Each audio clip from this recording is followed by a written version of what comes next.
13 years after the release of Scott Pilgrim vs. the World, the film's starry cast, Michael Cera, Chris Evans, Mary Elizabeth Winstead, Brie Larson, Kieran Culkin et al., remain fond of director Edgar Wright's box office disappointment-turned-beloved cult classic.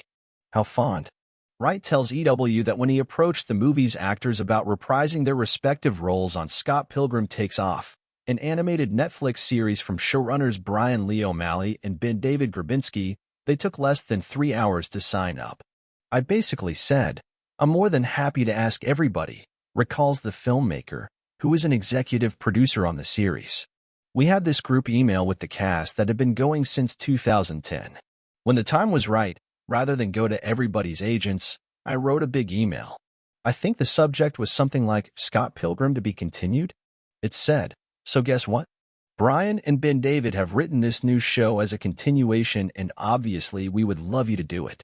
It was much longer than that, but the nice thing is, I was looking at that email the other day, and I then looked at the replies, and I noticed that everybody had replied within 3 hours, which is kind of amazing.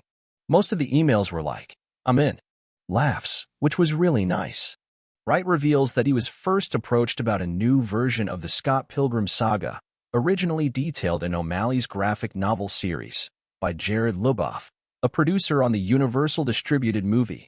According to the director, Jared called me and said, "Oh, Universal were asking, is there anything we can do with Scott Pilgrim as a property?" That alone, getting asked that question from Universal, was pleasing to me because it's sort of confirmation that it was no longer considered a red ink item. Laughs. I don't know today whether the original film has made its money back, but there's definitely a lot of merchandise, and there's a lot of reissues of the DVD and Blu-ray, and etc., etc. It just keeps on rumbling. So finally, this call in 2018 was like, what else could we do with this property? And, without even talking to Bryan, I said, well, maybe someone should do an anime series of it.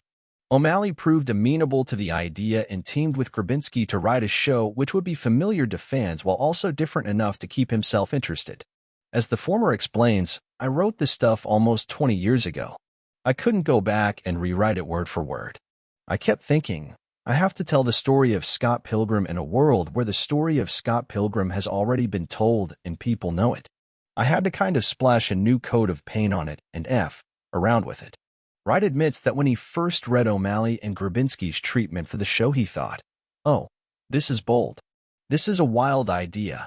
I wanted to see how it would work myself. Then I read the first script of the first episodes, which I so enjoyed. Encouraged by O'Malley and Grabinski's work, Wright approached the cast and received that unanimous and near-immediate response. I remember sitting in Bryan's office when we started to see the emails of people saying that they were interested, says Grabinski. I literally screamed. That was the first point where we felt like, okay, this could be a cool show. In addition to helping get the actors on board, Wright made clear to the cast, whose members also include Aubrey Plaza, Jason Schwartzman, Anna Kendrick, Allison Pill, Brandon Routh, and Mae Whitman, that he was available to deal with any problems which arose. The director says that he wanted to make sure everyone that I had cast was all good. Anytime they would do a session, I would text them before to say, hey, I'm here. If you need me, just let me know. That cast, it's an embarrassment of riches in the original film, and now even more so when all of them have gone on to greater things. Having them all back, it's like a family reunion in a way. It felt like a very warm feeling to hear those actors playing those parts again.